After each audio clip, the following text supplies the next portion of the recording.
예, 총선 특집으로 꾸미고 있는 김준일의 핫식스. 이번에는 출구조사 결과를 가지고 박준규 기자와 함께 정밀하게 분석을 해보도록 하겠습니다. 바깥에서 박 기자 많이 분석하셨나요, 좀? 분석이 잘 안 되던데 예. 이게 내용 자체가 지금 레인지가 상당히 커요. 그러게요. 예상대로요. 예. 예전에 20명 정도가 예. 이제 레인지였는데 지금 레인지가 좀 크다는 얘기는 예. 이 박빙인 지역이 그만큼 많다는 얘기죠. 예, 일단 정리를 좀 해주시죠. 먼저 지상파 것이 있었고 JTBC 것이 있었어요. 예. 두 개가 좀 다르는데 좀 어떻게 나왔는지. 지상파 같은 경우에는 지금 150석이 다 넘는 걸로 민주당과 시민당을 합쳐서 예. 과반을 일단 넘는 걸로 예상이 되고요.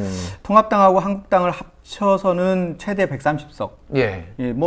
사실 예상 가능한 수준에서 나왔습니다. 그렇군요. JTBC도 크게 다르진 않았어요. 예. 그 상황에서 보면은 최대가 지금 그 공중파도 180석 가까이를 예상을 하고 있거든요. 180석까지. 이거는 그 유시민 이사장이 얘기했던 범진보가 아니라 그냥 민주당하고 더불어시민당만 합쳐서까지예요, 지금. 그렇죠. 예. 이게 180석 가까이니까요. 최대치라서 그 진보 진영까지 합하면 180석이 가능하다. 현재까지는 그렇게 되는데 그건 최대치를 얘기한 거고요. 최저치로 보면은 이제 일단 과반. 확보는 특별히 어렵지 않다 이렇게 보고 있는 것 같습니다. JTBC 같은 경우에는 143에서 175니까 레인지가 무려 32석이에요. 그렇죠. 사실 이 정도는 저도 할 수 있습니다. 솔직히 너무 넓어요. 이게 레인지가 이렇게 넓으면은. 지금 나와 있는 대부분의 많은 박빙 지역들이 우리가 관심이 주어지는 곳들이 많은데요. 대부분이 한 10% 이내는 경합으로 다 분류를 했더라고요. 그런 측면에서 보면은 앞서 설명드린 저희들이 4% 플러스 마이너스 이 정도 수준에서 조금 더 넓힌 부분들을 지금 경합으로 봤기 때문에 경합 지역이 공중파에서도 23석 정도를 경합으로 봤기 때문에 23세에서 30석 많게는 40석까지 지금 상황이 바뀔 수도 있다. 이렇게 예상을 할 수 있겠죠. 그렇군요. 자, 저 놀라운 내용들이 좀 있는데 일단은 지금 그 비례가 아직 개표는 안 됐는데 출구조사 결과를 보면은 열린민주당이 거의 참패한 것으로 지금 표가 거의 안 나온 것으로 지금 나왔어요. 그렇죠. 지금 보면은 정의당, 국민의당 하고 열린민주당 이렇게 전체적으로 보면은 예상보다 좀 적게 나오죠. 정의당이 원래대로 한 4석, 6석 이렇게 하지만 조금 더 나오지 않겠느냐 봤는데 그렇진 않은 것 같고요. 상대적으로 그렇다면 더불어시민당이 이 뒷부분 그러니까 총선 가까이 선거 가까이 가면서 좀 득표율이 좀 올라갔다 이렇게 볼 수 있겠고 그만큼 정의당 쪽으로 가는 비율이 적어지고 열린민주당에서는 상당히 많이 빠진 것으로 보여요. 그러니까요. 열린민주당은 한때 두 자릿수도 가는 거 아니냐 이런 얘기 최소한 6-7석은 충분하다라고 했는데 지금 지상파 KBS에서 한 거 보면은 한 석에서 3석이에요. 그러니까 이게 막판에 민주당과의 막말 다툼 요것이 상당히 작용을 한 것 같아요. 정몽주 최고위원이 했던 그 발언들. 그러니까 진보 진영에서 또 민주계열에서 이러한 부정적인 것들이 오히려 더불어시민당에 많은 표들이 몰리는 그런 계기를 만들어줬다고 볼 수 있는 거죠. 저는 그래도 3석보다는 더 나올 것 같고 한 5석은 나오지 않을까. 저는 개인적으로 그렇게 보고 있는데요. 그러니까 지금 열린민주당 쪽으로 이렇게 적게 나온 것들은 좀 의외라고 볼 수 있을 텐데 지금 보면은 더불어시민당과 열린민주당 같이 합하면은 20석 가까이 되거든요. 그러니까 적게 보더라도. 그 정도 되면은 사실 과거에 비하면 그렇게 적은 숫자는 아니에요. 그런데 지금 민주당 쪽의 그 지지율이 상당히 높아 있는 상황이라고 보면 어떻게 보면 미래한국당보다 더 적게 나올 수도 있다는 얘기거든요. 그러게요. 그렇게 되면은 사실 표심하고 좀 다르게 나온다는 측면에서는 좀 더 이 개표 상황을 좀 더 지켜봐야 되지 않을까라는 생각도 듭니다. 그렇군요. 자, 또 하나 충격적인 게 충격이라고 하긴 그렇고 민생당 지금 0석 예상이 나왔는데 이거는 지역구 아무도 안 되고 그리고 3%도 못 넘었다 이 얘기잖아요, 지금. 그러니까요. 저는 이제 지역구에서는 사실 쉽지 않겠다 생각을 했었는데 비례에서는 이 맨 위에 위치하기 때문에 민생당 자체가 정당 투표 용지에서 맨 위에 위치하기 때문에 상대적으로 3% 넘을 수도 있겠다라고 예상을 했는데 역시 그 상당히 그 호남 지역에서 투표가 많이 나오지 않은 것 같습니다. 그렇군요. 사실은 후보들이 경쟁력이 있어야지 그 후보를 보고 당에서도 당까지 찍어주는데 이번에는 후보들이 전체적으로 고전을 하고 또 후보를 못 낸 지역도 꽤 있어요. 호남에서도. 그리고 호남 지역에서 보면은 중진들의 득표율이 네. 이 출구조사만 따져도 3, 4선 하신 분들도 10%, 20%밖에 안 되더라고요. 예, 그러니까 예. 민주당에 거의 몰표가 가 있는 상황이고 박지원 의원이 사실 가장 유력한 그나마 당선 가능성이 있으신 분인데 경쟁자 민주당의 김원희 후보의 10%포인트 정도 밀리는 것으로 현재 조사되어 있습니다. 그렇군요. 자, 이번에 사전투표율이 상당히 높았잖아요. 예. 이게 출구조사 같은 경우에는 사전투표가 반영이 안 된 거고 그렇죠. 당일날 한 거예요. 이게 좀 어떻게 변수가 될 수 있을까요? 지금? 그러니까요. 지금 보면은 막판에 이 보수 진영이 많이 몰렸단 말이에요. 예, 예. 그것을 확인할 수 있는 부분들은 영남 지역에서 민주당이 상당히 많이 고전을 하는 모습이에요. 영남을. 예, 대구에서는 김부겸 의원도 안 되는 것으로 지금 현재 나오고 있죠. 뭐 거의 다 떨어지는 그렇죠. 걸로 지금 민주당은 전멸한 걸로 지금 출구 조사 결과는 그렇게 나왔어요. 그렇죠. 예. 그리고 현재 그 가능한 숫자가 우세한 숫자가 한 3석 정도밖에 안 되는 상황이라 전반적으로 보면은 그쪽 지역에 이제 보수 진영이 상당히 몰렸는데 그것을 봤을 때는 이번 그 본투표에서 많이 몰린 것으로 예상이 되거든요. 그런 측면에서 보면 사전투표가 좀 반영이 됐을 경우에는 좀 다른 결과도 나올 가능성이 높다고 볼 수 있습니다. 그렇군요. 어쨌든 지금 아직 사실 아까 전에도 계속 말씀드렸는데 방송사 총선 출구조사 맞은 적이 별로 없어요. 예. 그래서 사실 175석까지 민주당이 정말 얻을까에 대해서는 저는 조금 회의적입니다. 그러니까 당연히 일당은 민주당이 된 거고 과반도 넘을 것 같아요. 근데 175석? 이거는 저는 좀 그렇죠. 예. 좀 이것은 최대치, 그러니까 경합 지역에서 모두 이겨야 되거든요. 뭐 다 이겼을 때, 전승했을 때. 근데 경합이라는 곳은 우세한 경합이 있고요. 그 따라가는 경합이 있는데 이 비율로 보면은 사실 만만치 않죠. 그리고 이 경합 지역뿐만 아니라 다른 지역에서도 언제든지 뒤바뀔 수 있는 부분들도 있거든요. 그래서 지금 무조건 과반이다 이렇게 보기보다는 조금 더 지켜봐야 되는 대목이 있는 것 같고 일단은 그 분위기상으로는 과반은 가능하지 않겠냐 이런 여론이 좀 우세한 편이긴 하죠. 그리고 일당은 당연히 가져오는 것처럼 지금 해석이 되고 있는 상황이라 지금 분위기가 진보 진영이 좀 우세한 그런 상황인 것은 확실한 것 같습니다. 자, 좀 경합 지역 몇 군데를 좀 보도록 하죠. 저 종로 같은 경우에는 무난히 황교안 대표가 벌렸고 무난히 지금 앞서는 것으로 나왔어요. 황교안이 아니라 이낙연, 그렇죠. 이낙연 후보가 이낙연 죄송합니다. 이게 제가 황교안이 입에 붙었습니다. 그렇구나. 그러면 근데 이 격차가 예상보다도 좀 많이 줄었어요. 출구조사에서 보면 한 10%포인트 정도밖에 안 되거든요. 거의 20% 이상 여론조사에서 나왔는데 이게 샤이 보수, 샤이 야당이 실제 있는 거를 확인했다라고 봐야 되는 건가요? 그러니까 저는 이제 결과론적으로 보면 사전투표를 한번 봐야 될 것 같아요. 아직도 제가 정확하게 확인이 안 되는 부분들이 있어서 이 부분들을 좀 될 텐데 아무래도 보수 진영의 결집이 이번에 확실하게 좀 막판에 나온 것 같고요. 그런 측면에서 황교안 대표가 좀 많이 따라붙은 게 아닌가 이렇게 싶습니다. 그렇군요. 또 격전지들 몇 군데를 저도 이제 중간중간 봤는데 광진 을 같은 경우에는 거의 이거는 우세라고 보기 힘들 정도의 경합이었어. 그냥 초박빙으로 봐야 될 것 같아요, 거기는. 그렇죠.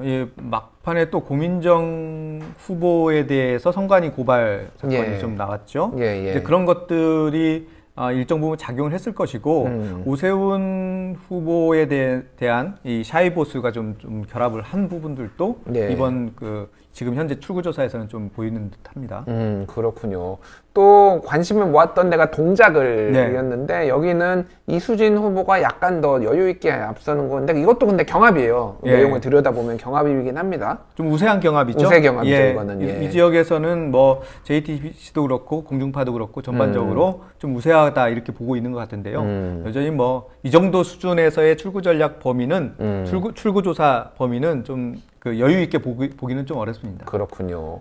또 유심히 좀 보신 데가 어디 있나요? 좀 격전지 중에? 저는 낙동강. 낙동강. 그 부분에서 거의 사실 제대로 지켜내지 못한 거죠, 민주당이. 민주당이 지금 그 PK라고 하죠. 보통 PK 예. 지역의 주요 격전지들. 예. 이를테면은 김두관, 양산을의 김두관 후보도 지금 지는 것으로 지금 출구조사는 나왔고. 그렇죠. 그래서 생각보다 이 저번에 2016년에 민주당이 상당히 선전을 했거든요. 예. 어쨌든. 근데 이번에 다시 보수 결집이 나타나면서 PK, TK를 다 대부분 내주는 그런 결과가 지금 현재까지는 지금 그런 분위기가 있어요. 그러니까요. 지금 뭐 무소속도 그렇고 뭐 지금 나오는 상황에서는 민주당이 호남에서는 싹쓸이, 예. 그리고 영남에서는 통합당이 싹쓸이, 거의 그런 모습이고요. 예. 일부 무소속도 가능하겠지만 지금 무소속에서 앞서가는 사람이 거의 없죠.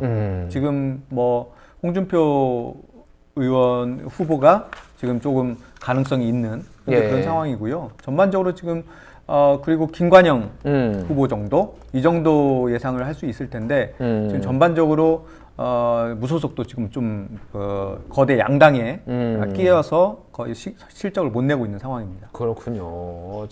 홍준표 후보는 그래도 출구조사에서 좀 앞서는 걸로 나왔는데 이렇게 될 경우에 이낙연 죄송합니다. 황교안 예. 대표는 떨어지고 예. 홍준표 후보는 붙게 되고 만약에 선거 결과가 어쨌든 참패까지는 아니더라도 패배가 확실해진다라면은 뭔가 이 야권의 구도도 뭔가 좀 꼼쳐야 되겠어요, 지금? 지금 그 야권은 너무 복잡하게 엮여 있어요. 예. 지금 말씀하신 대로 황교안 소위 친환계 예. 뿐만 아니라 이 그 친박 그리고 비박 예. 이런 뭐 다양한 분들이 지금 모여 있고 그 안에는 또 안철수계도 있단 말이에요.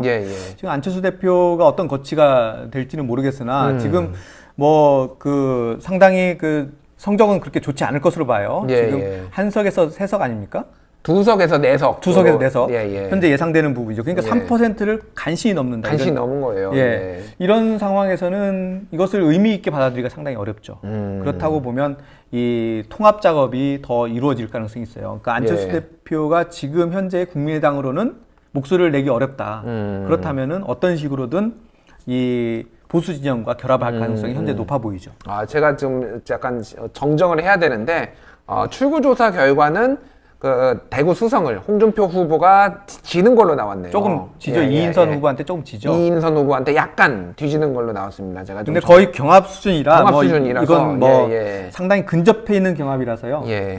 우세를 얘기하기 좀 어렵습니다. 끝까지 봐야 되는 상황이고요.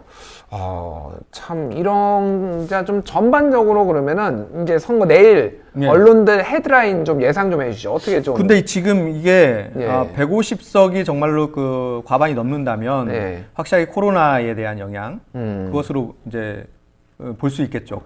그리고 두 번째는 거대 양당 영호남에 명확하게 다시 한번 지역 구도와 거대 양당으로 이제 몰아지는 거죠. 거대 양당이라는 부분은 사실 지금 군소 정당이 거의 그 모습을 드러내지 못하는 거예요. 그러게요. 지역구에서 뭐 한석 많아야 한석 그렇게 되는 건데 양당제로의 회기가 그렇죠. 좀 명확해졌어요. 그러니까 자연스럽게 또 지역주의라고 좀 표현을 할 수 있는 이런 투표 결과가 나온 것도 그 영향인 것 같아요. 지금. 그러니까 그 양당 구도가 되면서 막판에 지지층 결집 이 현상이 결국에는 호남은 민주, 그 영남은 통합 이렇게 되는 거죠. 결국은 수도권 민심인 것 같은데 수도권 같은 경우에는 전반적으로는 민주당이 조금 더 우세는 있는 것 같아요. 그렇죠. 지난번에 이제 82석에서 이제 한석이 빠진 81석으로 시작을 했는데 지금 뭐 상당히 그쪽에서는 호남 수도권에서는 그 상당히 그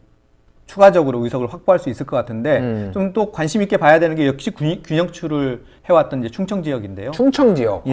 충청 지역에서는 민주당이 그렇게 나쁘지 않은 것 같아요. 그러면서 전반적으로 좀 밀어주는 모습이고 민주당이 이제 소위 얘기해서 서프라이즈가 있을 수 있다라고 얘기했던 강원 지역. 그렇게 민주당이 호의적이지 않아요. 이광재 후보도 지금 경합으로 나와요. 이광재 후보가 경합이면은 또 우리가 관심을 가졌던 게 김진태 의원, 춘천. 허영 후보 여기 경합 허영 후보가 잠깐 앞서는 걸로 나왔는데 보수 결집이라면 원래 강원도는 보수였으니까 보수 결집이라면은 김진태 의원이 다시 한번 될 가능성이 높아 보이네요, 지금. 그런 측면도 있고요. 그런 측면에서 보면은 민주당 입장에서는 사실 그 강원 지역을 조금 이 보수 진영의 색깔을 좀 빼는 기회로 이번에 좀 만들고 싶었는데 그런 부분이 좀 약화되는 그런 기대가 좀 사실상 무너질 수도 있는 그런 상황입니다. 그렇군요. 참 선거 결과는 아직 지켜봐야 되겠지만은 아마 윤곽은 오늘 경합 지역은 좀 더 시간이 필요하고 예. 경합이 아닌 지역은 한 10시, 11시면 대충 윤곽이 드러나죠. 그렇죠. 예. 10시, 11시면 될 거고 자정이 넘어서면 최소한 그 종로 정도는 우리가 확인할 수 있지 않을까 싶습니다. 그렇군요. 오늘 기자들 참 밤에 일 많이 하겠네요. 그렇죠. 특히 이제 조간들. 조간 신문들. 윤정기를 세워놓고 지금 할 수밖에 없는 상황인데 저희들은 석간이라 상대적으로 이 조금 여유가 있기도 하지만 저희들은 비례 후보를 계산을 해야 돼요. 그러게요. 왜냐하면 비례 이 개표가 수개표로 이루어지는 데다가 오전 한 8시쯤에 이 개표가 거의 끝날 거거든요. 그런데 발표를 하지 않아요. 그러니까요. 확정적으로 그러니까 우리가 이제 그 프로그램을 돌려서 계산을 해내야 되고요. 이 실질적으로 최종 이 당선자 발표는 오후 6시 가까이 돼야 될 것 같아요. 오후 6시. 내일 오후 6시가 돼야지 전 정당의 의석수가 결정이 된다. 그렇죠. 라고 보면 되겠습니다. 마지막으로 한 말씀 해주시죠. 이 선거 결과에 대해서. 예, 이번 선거에서 이제 민주당이 과반할 가능성이 높은데요. 이것은 민주당이 잘했다고 평가를 해서는 안 될 것 같습니다. 아무래도 코로나 전국에 의해서 그동안 그 정권 심판론이 작동할 가능성이 높은 선거에서도 불구하고 이 현 정부 문재인 정부의 어떤 대처 이거에 대한 국내적 호의적 평가 이것이 반영됐다 이렇게 볼 수 있고 두 번째는 야당의 대안정당으로서의 역할이 제대로 안 된 부분. 그러니까 어떻게 보면 민주당 입장에서는 약간 그 어부지리로 과반을 확보했다 이렇게 볼 수도 있어요. 그런 측면에서 보면 이번 계기 좀 더 분발해야 되는 그런 어떤 채찍질로 인식하지 않게 되면 다음 대선이 쉽지 않은 그런 국면으로 갈 가능성이 높다 이렇게 봅니다. 2004년 총선이 저는 생각이 나는데 2004년도 노무현 대통령의 덕을 굉장히 탄핵당한 이후에 노무현 대통령 덕을 많이 봐서 열린우리당이 153석이었나요? 2석입니다. 152석을 차지하는 과반을 넘겼는데 진보 진영이 처음으로 그때 과반을 넘겼어요. 그렇죠. 그리고 이번에도 문재인 대통령의 이 방역, 코로나 이런 거에 인기에 힘입어서 사실은 굉장히 많은 의석을 지금 확보한 거의 데자뷰예요, 제가 보기에는. 근데 당시에 굉장히 열린우리당 출범 이후에 문제가 많이 생겼었거든요, 사실은. 그거는 어떻게 될 것인가도 참 지켜볼 포인트네요. 그럼요. 지금 민주당 어떻게 보면은 지난 20대, 20대 총선부터 시작을 하면 전국 선거에서 4번째 승리를 하는 거예요. 그러게요. 4연승은 역사가 없는데. 역사가 없어요. 87년 민주화 이후에 역사가 없습니다. 그러니까 보수 진영에도 그렇게 유권자들이 승리를 주지 않았어요. 그러게요. 그럼에도 불구하고 영남 호남 기반을 하고 있는 진보 진영에 이렇게 유권자들이 밀어줬다는 것은 그만큼 책임감도 가지라는 얘기라고 해석을 하는 게 옳을 것 같습니다. 알겠습니다. 고생하셨고요. 내일 또 좋은 기사와 또 좋은 분석으로 찾아뵙도록 하겠습니다. 지금까지 박정규 기자였습니다. 감사합니다. 감사합니다.